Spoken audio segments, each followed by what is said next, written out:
Hey guys, Jazz here and Alita, and today we are doing our Mousetrap car. And as you saw before, we're doing the science behind the Mousetrap car. And part of the science behind the Mousetrap car is Isaac Newton's laws of motion. And his first law is an object in motion will stay in motion unless acted upon by an outside force. And this object will keep moving in the same direction at the same speed, so at a constant speed. But if the object is at rest, it will stay at rest and is acted upon by an outside force. How does that involve our car? Well, let's look. Let's say this is our car. Wonderful drawing of a car.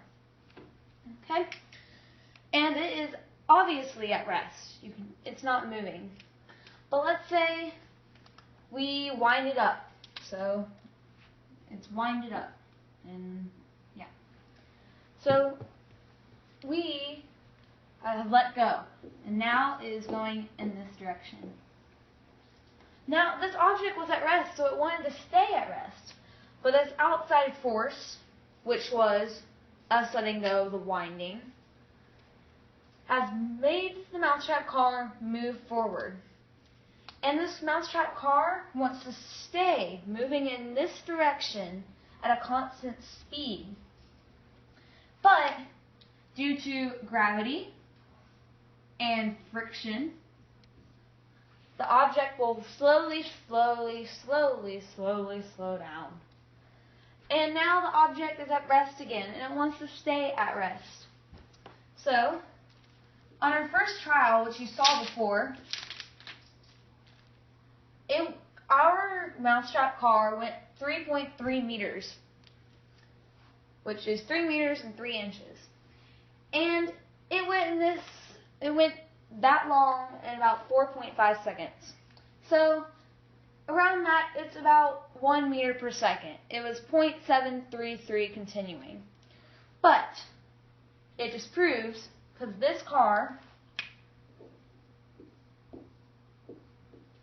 was moving, and it wanted to stay moving at about 1 meter per second. But like I said, due to gravity and friction, it stops it at 3.3.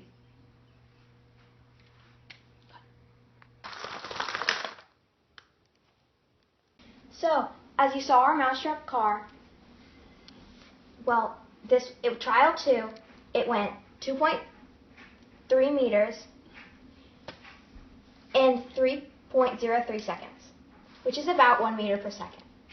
Now, Law 2 states that F equals ma, which is force equals mass times acceleration, because any number next to a number or any number next to a variable means to multiply.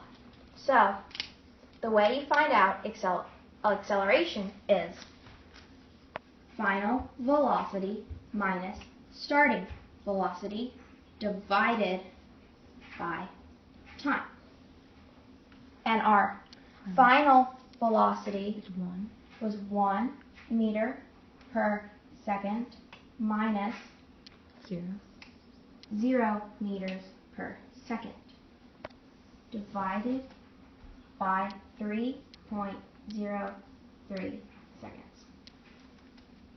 So 1 minus 0 is going to be 1 meter per second divided by 3.03, which would equal 0.33. 0.33 meters per second. So that is the acceleration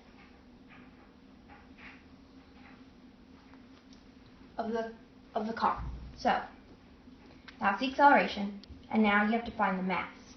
So the mass is going to be 0.5. So what you're going to do is you're going to do 0.33 plus 0.5. No, multiply. Oh. Times 0.5. Which would equal 0.156. And that's our force. our force. So now our last law number 3. And law number 3 is for every action there is an equal and opposite reaction. So let's say our car, another beautiful drawing of our car, went 2.7 meters in 1.03 seconds. So what that means is that our car is going at the speed of about 0.26 meters per second. And so what that means in the opposite reaction is that the equal reaction, the equal action is the car moving that way. The car is moving that way. The opposite reaction is when the car moves forward, there is a 0.26 reaction pushing the other way from the force of the car. Okay. And this is how all the laws together make the Mousetrap car move. As you see, our first and second and third law all apply to it.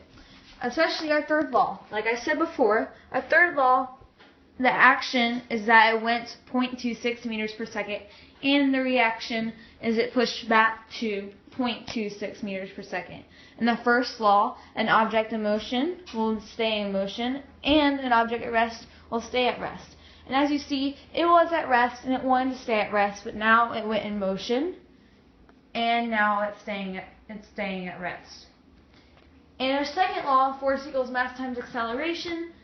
As you can see, the force of the car was about 0.156, which caused the car to move that way.